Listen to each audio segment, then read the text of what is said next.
Hello and welcome to A Stab in the Dark, a horror movie podcast. I'm your host, not Joe and not Mike. Today it's Dave hosting. Dave! Yeah. Dave's at the wheel. Oh yeah. Anything can happen. Dictator Dave. Yep.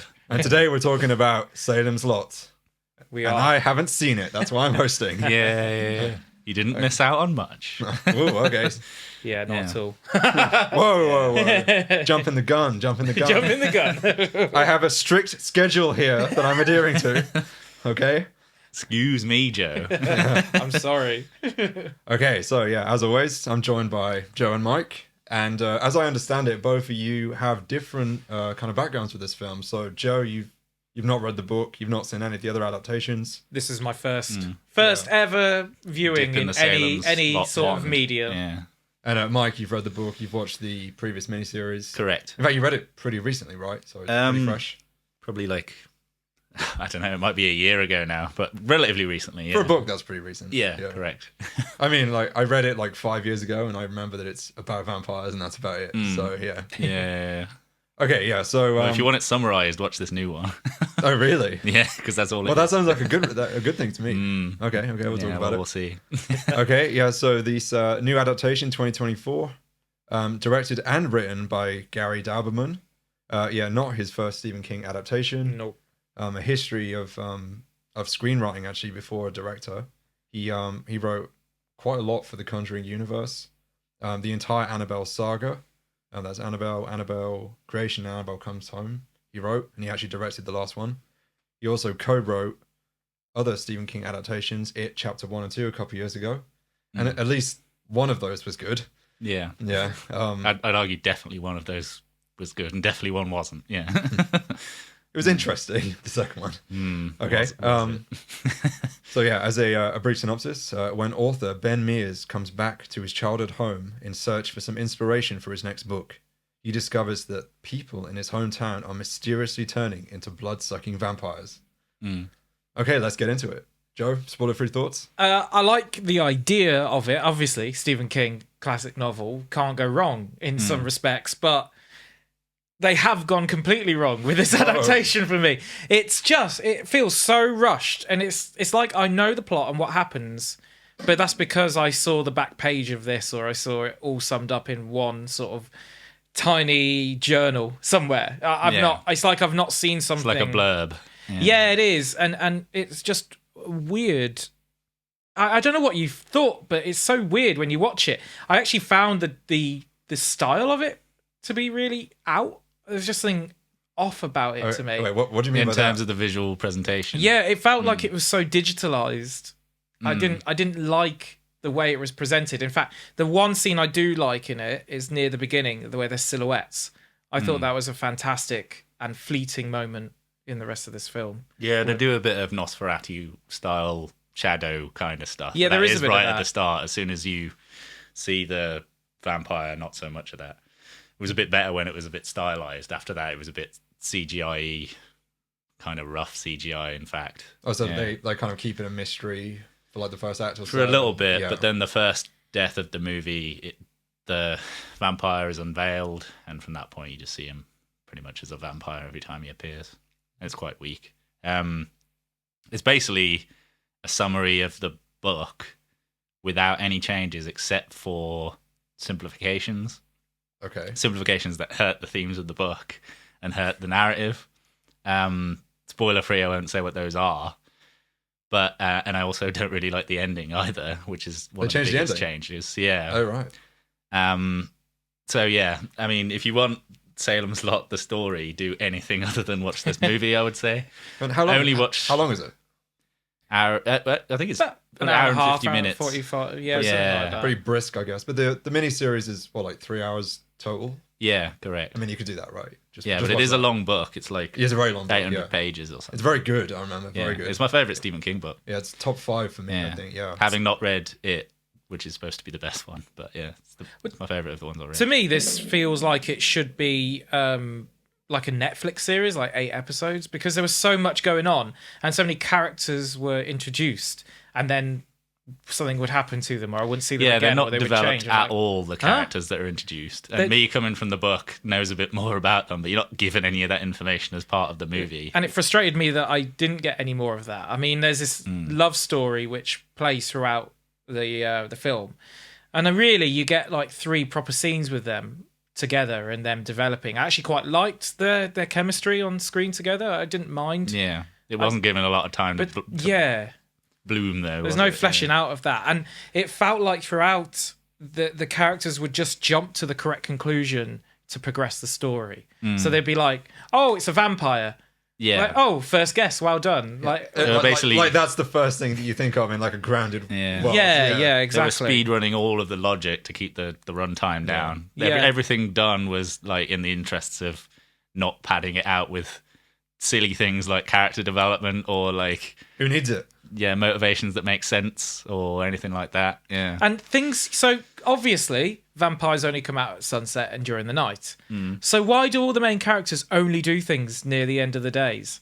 You know, a lot of the plot and So that it's nice and tense, Yeah. Joe, the whole Well, way through. That's the issue, Yeah. is it feels forced. Everything feels forced with this film for me. Like the idea of them rushing through the plot feels forced. But also they have a full day of sunlight to deal with stuff that they go, oh, we've only got half an hour till sunset. We need to go and do this now. Why did you not get up at the crack of dawn? Yeah. A lot of those and deal with problems this? are due to simplification of the book, obviously. Like, there's a lot that they do in the daytimes. There's a lot different about some of the kills later on where the simplification makes them kind of stupid or makes the characters look stupid that they allowed this to happen because they simplified it and, you know, didn't use what Stephen King had actually done well in terms of the horror setup. So, And it's a real shame. And you can tell in a way that you look at the poster for this film and it has stuff about The Conjuring on it. They're obviously just kind of living off that. Cashing in. And, you know, you got like James Wan, who's an executive producer on this. I noticed his name coming up, but that means nothing really. I hate when probably they not say done a from the thing. producers of. That's Yeah. irrelevant. That means they gave money to this and to this. That doesn't Yeah. mean anything. Yeah. Exactly. And he'll have nothing to do with it. And it's the same with Stephen King is on there as well. Obviously he is. But it doesn't mean he's had any sort of input on this. But that's actually usually a bad thing when it comes to movies because anything Stephen Whoa, King whoa, whoa. touches. Maximum Overdrive is fun. I mean, that's amazing, Yeah. but it's also really bad. And the Shining TV show, Kind of underrated also. yeah, But it yeah, doesn't- pretty good. But yeah, it's it doesn't no have Stanley that power, Kubrick, does it? It doesn't Yeah. have the power. He's not really there. He's an author. He's, you know, people are good Yeah. at things, and he's the best at writing horror for a book. Doesn't necessarily mean he can take that to the Yeah, screen. on the screen is not his medium, and he's shown that time and time again. So, Were the kills good? there's some bits that I'd say are pretty good in isolation in terms of being a bit scary and the way that they're done, like people being grabbed out of nowhere, quote unquote, unexpectedly. Yeah, there's when a I few knew they were moments where I coming. went, oh, okay. Yeah. You know, a few of these scary bits and a few. Was there a lot of like jump scares, or was it like good tension? There wasn't enough time for it to breathe. No, to have I was proper going to say there's tension. not real tension. There's no like Carpenter-esque tension, like build up of Halloween. Sort of Yeah, thing. but then Nothing I like wouldn't that. say they're out and out jump scares as well. They're like a bit in between. Like they're not going for the absolute jump. They're going for the very sped up creep factor and then the attack kind of thing, where he's, you know, phasing in from the background or something. But, Yeah. you know, there's not much more for me, like, with the film. It's just a bit... It's underwhelming. flaccid is It's what like it is, 2 hours of yeah. my life I'll never get back, unfortunately. 'cause- Damn. I mean, that's a damning review. well, I would have much rather spent that time reading the book, to be quite honest with you. I would have rather read a couple of chapters in an hour in that That 2 would have been hours time much better spent. Yeah. Or watching the miniseries or anything else. And I just feel like this needs a proper adaptation, a modern equivalent series on Netflix or Amazon, where whoever would pick up the rights, I think it works much more. Books are tending to work better as Yeah. TV shows, especially as Well, they're if you're going to do a comparative. direct, presentation of the book on the screen, you definitely need a miniseries because it's long. Or you do something inspired by that and kind of change it in your own way. Yeah. I mean, good adaptation requires changing, right? Yeah, and if you want to be faithful, Yeah. then you need a miniseries. Exactly. Some of the best adaptations of books are the ones that do change it slightly so that it's more acceptable for the runtime of a movie. Yeah, like The Shining. Yeah, exactly. You can't just jam a huge book with most of its, if not all of its plot points into 2 hours, it's not going to work. I mean, you got to kind of give it to a little bit the Harry Potter filmmakers for actually being able to dwindle those J.K. Rowling novels down to the Although saying that, they I are only bare like bones. the first 4, and they're the shortest books. So Yeah. Well, she's famous now for just writing 1,000 pages, especially with her new ones, the strike novels and everything. They're humongous, but and it's like Doesn't need an editor anymore. She can. she does what the hell she whatever, wants. yeah. But you know, to actually successfully do this as a film when you've got such a big book, and not what the Harry Potter's tended to be able to do to some extent. yeah, This is really struggling to dwindle it down to a script. Or if you wanted to do it direct adaptation of the novel, you need probably multiple movies, long ones like the Dune adaptations, the recent ones, which are very good adaptations of the book. I would think they would But they're struggle long, with this, yeah. and I don't think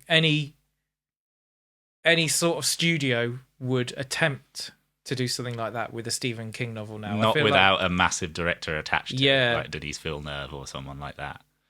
No. Should have been a TV show. Probably a mini-series, 8 episodes. it's Netflix. a perfect Netflix vampire story. Yeah, I mean, they did Midnight Mass, which is one of my favourite vampire... I mean, arguably is fiction. I love Midnight Mass. Yeah. A Salem's Lot adaptation. Yeah, it's you know, very similar. Yeah. How was Lewis Pullman? Because I do like him in other things that I've seen. He was the main guy. Ben Mears. Yeah, he was fine. He was good. I mean, nobody really had any chance to stand out. That character gets so muddled with the story. Like things just happen, and they happen around him, and he becomes a little bit of just. He's a victim to the script. Right. He's just a victim to the script. There's nothing wrong with the performance, and like I said, I enjoy that relationship between Ben and Susan. I like that relationship. Yeah, that's one of the stronger inter-character things. That's one of the only inter-character things you actually get. But it's, his whole coming back home and the trauma that he's experienced and the idea of him coming back to his old hometown. In fact, I think the strongest part of that film was probably the first 20 minutes where, something creepy is happening in that town. But you all of a sudden... They take it relatively slow in the first 20 minutes. That's why it's the best bit. Well, and they let it breathe a bit, and he comes back in, he's looking for a flat, and then he meets her, and they give those two a bit of character. Crazy idea, being as their characters in a film, but they actually give them some character and something that isn't just one-dimensional. Well, they're basically given something to do that isn't just march from this place to this place to this place, like the rest of the movie. Yeah. But would you say that kind of loses steam then once the plot kicks off? It's funny, the steam is lost by its just humongous drive. It goes into this overdrive. Yeah, it's of an things absolute just march towards the end of Basically, the movie. you go from there being a full town full of 1,000 people to there being 2 in the space of 45 minutes. That's kind of another problem because the book fills... Like the scope is massive because you get to know so many different characters. You don't get that. You get to know the setting really well. It's really well presented, and slowly and surely things collapse, and it's a slow process, and it's really, really well done. There's some key timing characters you can obviously see they gave a bit of time to within this adaptation, but this meant to when they're killed off, it's meant to pack a punch to you that, oh my god, this character they love and they become friends. It's meant to have a huge moment, but it just falls flat every single time because you haven't had the chance to develop with them. You've not had a chance to actually care. Yeah, the shocking deaths towards the end aren't really that shocking because I had no cares whatsoever. And I really didn't like the medical woman as well. Oh, because she was like doing a one-man comedy show. It felt like half of the time, and there was a couple behind me chuckling, and I'm like, do you know what comedy is? How are you finding that funny? It's terrible. It must work for the Guardian. Yeah, maybe 5 out of 5. Yeah. Clarkson's Farm 1 star. Yeah, biggest show of the last 5 years. I knew you'd get that answer. Yeah. Okay, are we doing spoilers on this? Yeah, go for it. Okay, let's go in. Spoilers. Right, okay. So you said they changed the ending. We'll get to the ending in a sec. Two other things I can think of first. Do you remember how the vicar gets killed in the book? No. Right, so he gets forcibly made into a vampire himself, thereby corrupting his nature and like ruining everything about him with his religion. None of that once in the movie, he's just killed. That's it. No. Move on. Next Is he victim. Is he a bumbling idiot in the book? Like He's alcoholic? a drunk. He's a drunk. He's not a bumbling idiot, but he is like a drunk who's not taken so seriously. Because he's a bit of an idiot in this. Part of the themes are like he doesn't have the strength to fight the vampires properly because of his alcohol addiction and his shaken faith. But you don't really get that. There's none of that context whatsoever. He just looks all like you get is a flask that he gets out of his jacket pocket. He's just an idiot that goes along for the ride and dies in the movie. And I hated the glowing crosses. What was that about? That may have worked. Well, it did work in the novel, but it doesn't work on a visual medium. It looks like silly. It looks like a kids show because they actually glow with like a golden light. Doesn't really work, especially when they're doing it with like 2 bits of wood plastered together. Later that on. Scene pissed me off. It's terrible. I hate that scene. They somehow all these people they wait until sundown to see one of the mothers who's died, and they're like, "Is she going to reanimate? Is she?" It's their way of proving whether vampires are happening. Right. Yeah. However, they don't plan ahead. Considering these people have jumped to every correct conclusion so far in this adaptation, they don't anticipate being right. Exactly, and they don't take cross or any garlic or any holy water with them. Preparation whatsoever. So obviously things go wrong, which is different from the book also, because there's this really good bit in the book where, like, they're meant to lock the door, and she has to go out to attend to another emergency problem, and she's like, "Now you make sure you leave that door closed," and we're following this completely like normal doctor man doing his normal doctor things, and he keeps going back and forth, and he's like locking the door, and you're like, oh yeah, he's doing his job, and then one time he doesn't, and it's kind of like there's a big long passage of tension basically riding up to that. It's not them just sitting kicking their feet up waiting for the vampire to come attack them like the movie. So I didn't really understand the Ben Mears and Matthew Burke friendship, like the school teacher. Because they kind of go to one of these, they're looking for the kid that's disappeared, their search party, and he's kind of like, no, stick with me, they think you're an outsider, blah blah blah, and then all of a sudden they're like round each other's houses every single day. That's all it takes. Because everything's moving so fast, it seems like all of this happens in like 1 day or 2 days or something. It's ridiculous. And again, obviously it's fleshed out in the book and much better in the book, but it's not given any time to like develop naturally or breathe at all. And my biggest criticism and worst part of this film for me is Susan's mom. Like, the ridiculess left turn. Sake. Whoa, she just out of no. They're walking to the mother's house. Yep. I can't remember why they're going. Is it to just take the mom away? To take her to the church, because they all need to get to the church before sundown. But this is when they only do it. She comes down the stairs and he's like, "Excellent news! I found a man that could keep us safe." Yeah, and obviously we already know. Oh yeah, it's fucking Barlow, isn't it? No, his name is Barlow. Shit, he's here. It's just fucking, it's terrible. She's the only person that he's made a familiar. Everybody else just got vampired right away. But for some reason that she's not. The issue is she's in 2 other scenes of this film before this, right? Basically. One's looking through the curtains. I didn't even cut that. The first one is in the library where she's like, oh, I wanted to go out with this boy. I like you going out with this guy. This dweeb from town. Yeah. And then we get this sort of a bit about that she doesn't want to go back to Boston because she feels like she'll be alone. Her father's died, blah, blah, blah, blah. So you get that. And then the next time you see her, all she's told basically... and not shown, though, by the way. Yeah, exactly. And then the next time you see her is in the shop dancing with the person she's... With Barlow, or the helper guy. With the helper, dancing with him. And they're like, oh, when did they become friends? And the next thing you know, she's turned 180 and she's evil and she's like the human helping the vampires. There's nothing at all about her anymore other than servitude to Barlow. Yeah. And it's ridiculous. And she's the only one, because at the end, like, they're all... We'll get to the fucking ending in a second. But they're all in one place, hiding from the sun. Apart from her, because she's the one of the entire village, like town, that he's decided is a familiar, so she can walk around. She's walking with a shotgun, defending the area. Really? Yeah. So it's just... And that was the worst thing for me of this whole film, was that character and how they developed that. Because I was like, this is out of nowhere. This is ridiculous. And the guy, the other helper...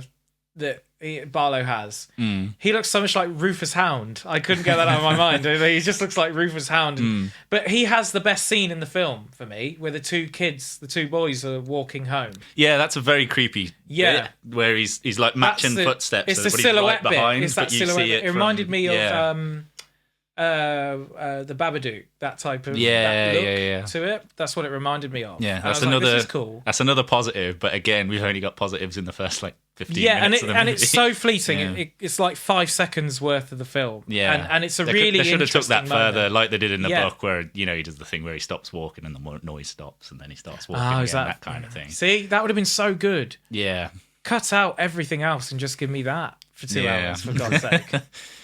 Yeah, and then if we want to get to the ending, I can't wait. I'm excited. Right, so there's like an epic ending where they're all working together at the end of the book. No, it's epic in the book. Epic in the book. Sorry, there's a very non-epic ending in the movie where it turns out. Can't remember how they come to the conclusion of it. Probably there's no cars on the street. Yeah. There's no cars on the street, and they're like, "There's only one place. They're all at cars can go." The movie drive-in, and the cars are the coffins, and they're in the boot, the trunk. Yeah, the trunks. Wait, who's in there? All of the vampires. All of the vampires. They're all in their own cars at the drive-in in the what trunk. What the fuck? Yeah. Wait, so how many people? How many humans are left now? Literally just the main characters. Oh, the boy, for the ones boy that and died. Ben. Okay, right. Yeah. Oh, and the female medical woman dies there, so she gets shot by. Oh yeah, she gets okay, she's about to take out Susan, isn't she? And then, so they see no cars on the street and they're like, drive through. Yeah. Or there was a line right at the beginning of the movie where she's like, they're here every night it's on, everybody in town. So that's kind of I guess that's fine then. Rubbishy foreshadowing for that. That's all you need. Yeah. And you get Ben and Susan, they go there, and it's a plot point that's like their first date. In this. But surprise, surprise, like they get there and the sun's just about to set. Because once again, they want to do it at sunset. They're doing the immediate. They don't want to wait until the next morning because nothing will change in those 12 hours. Because everybody's already a vampire. For a start. Everyone other than them is a vampire, right? And the church is holy ground. We've already seen that none of this town, all 1,200 of them, cannot get into the church. Well, so they could spend the whole night in the church. With, they could wait in the church because he dragged in his girlfriend in there, but when she'd already been bitten, and she ran out screaming because she was a vampire. And they didn't give her a rabies shot fast enough. Oh yeah, we forgot that. Yeah. The doctor woman gets bitten and then solves it with a rabies shot. Yeah, classic. And that's as we all know, vampirism, rabies, exactly the same. Yeah. Exactly the same. Yeah. And it's just this ridiculousness of like, we need to do this right now, and they fucking get Barlow out of the fucking van because he's in the van in his big coffin, and they can't wait till the next day. They just cannot wait. They do the thing where they're racing against the line of the shadow. No, they don't. Yeah, they do. Honestly, I was almost going to ask you if they did something like that. I mean, just before they did that, the vampires started getting out of the cars before the sun went down because of the shadow of the movie screen. Yeah. Oh, yes. Which is terrible. Yes. That's not how vampires work. So all the vampires are idiots. They get out and then, surprise, surprise, they take the screen down and then they all get burned because the shadows were there. Wait, so did the vampires think it was night because of the shadow? Somehow, within their car coffins. And they all wake up, they all get out. And then when the screen comes down, every single vampire, because that's the ending line, isn't it? Right? Yeah. That's the ending line. Is like, do you think it got all of them? Yeah, it got all of them. Just in case there was any reservations please. from the audience. Yeah. And then credits roll, and it's like, Yeah. And the face off with Barlow, where he's marching around on the sheet that's fallen down the movie screen. Yeah. And he's grabbing for the boy. And then he gets stabbed. What? Where? Not in the heart. No, through the mouth for some reason. Cool. Definitely the way to kill because the vampire. then it gives you an incredible visual of being able to see Ben above. Isn't that so cool? It's not cool. Isn't that what we're here for? None of it was cool. And then when he stabs him in the heart, it's actually kind of in the middle, not in the heart. Oh, it's ridiculous. And I'm like, he hasn't killed it. Oh, yeah. The movie's over. You must have killed him then, I guess. And the vampires just kind of, nothing happens to them. Like, they just like, they don't dissolve. They don't do anything. You don't really get confirmation of them being dead, other than that they might be playing possum. Like, they just drop down. They're just not. Yeah, when they get stabbed, I think there's a bit of flameage when they get hit by the sun. I suppose their eyes go back to normal. But yeah, when they're stabbed. But there's no like anything Buffy happens. turn into dust type Yeah, yeah. scenario with it. No confirmation No. whatsoever. Yeah. Yeah, And then, yeah, I didn't know whether it was like a sequel tease or what, that drive off at the end Yeah, with him there and the was son. something Like weird there, they're wasn't going there? on for their next horror, wacky adventure. This strange man and this 11-year-old boy. Yeah. Whoa. The lead cop, the sheriff, there's only like 2 cops. I Oh, can't remember the how many fucking cops there were or sheriff. anything, but he decides to leave, and then it just seems like he's left. And then he gets thrown through the, the window yes, of of the the church. church. Yeah. It's garbage. There's a really good scene in the book where he's like stalking around the forest for like a body. He sees like an abandoned vehicle and he's investigating it, and it's quite good. Now we'll just have him leave for a bit and then have a jump scare where he's thrown through a window. Yeah. That sounds better. That sounds better. Yeah, To me. You know Sounds that real scene good. outside Barlow's where they're all together going, I need to go and get my mom, and I need to go and get my husband and kids, and I'll go Yeah. with you, blah, blah, blah. And they do that half an hour before sunset. And they're like, when's sunset? In half an hour? We got to be quick. We got to be quick. And all of this. It's like, And why did you of do them, this now? None of them were quick. Like, None of them were I think really- one of yeah. them got there in time. Yeah. yeah, it's awful. It is not a good adaptation of something I've never seen. I just knew it wasn't very good. Well, I probably enjoyed it more than I should, just because I like vampires. But it, compared to the book, it's Honestly, shit. it bored me, and I'm not so like vampire fetishized that you are. You didn't like sexy Barlow. Well, Yeah. actually, let's just talk about Barlow Well, it's because visual design that they the just visual design, which is robbed a from blind your- man's version of Nosferatu. Yeah. Well, Is like that similar to the miniseries? yeah, in the though? miniseries, Yeah. it's heavily inspired by Nosferatu in a good way. Like it's practical effects, quite spooky to see that in like color and But- good quality and so on. When you but in see the him- new one, it's just a rip off of that, but CGI and looking Yeah. worse than the. And when he's in the light, yeah. which obviously doesn't sound right because vampires in light doesn't work, but he is. You can see like the design fully, and it's just a crap design. They really have not done that character well at all. And Yeah. I It's got like a no cheap, sense of who Barlow is. I got no rubbish-looking sense version. of why they're in that town. I mean, all I could get, the only reason I had any sort of inclination about it is because I've watched Nosferatu. And that's, Nosferatu goes to a town and the plague happens. He brings death with him. And I understand that about the version of the vampire they're sort of paying homage to with this. But I don't quite understand Barlow's intentions, what he actually wants to do. Well, he There's nothing- speaks eloquently in the book. Like he's Well, he's just a monster in this, isn't he? yeah, correct. Wait, he doesn't talk at all in this. No. No. Don't think so. He just is like a plodding monster who wants to suck blood. His voice is helper guy. yeah, Yes, or striker. Yeah. help a girl. Huh? Uh, The the mother. Oh yeah. I'd almost forgotten it. you tried to forget. I'll Yeah, never exactly. forget. Yeah, So, final thoughts. Would you watch it again, either of you? that's a no from me. Yeah. Never again. Is it worth watching with a drink? No, No. not for me. No. Just for completion. The only reason to watch this movie is because you've read the book and watched the miniseries, and also for completeness want to watch the other adaptation. There's no other reason really to watch this.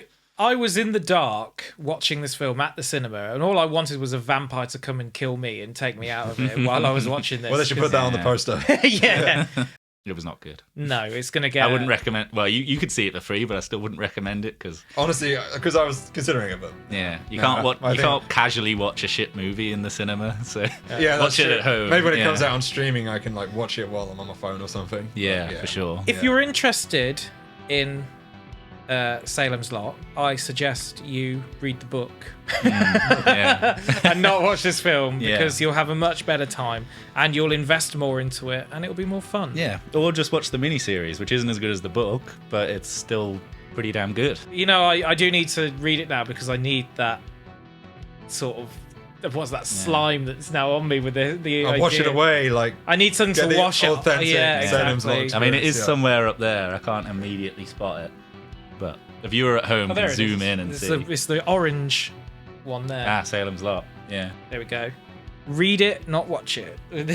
This is a horror movie podcast telling you to read Medium rather than watch Fuck it. movies. Nobody likes the movies. Terrible.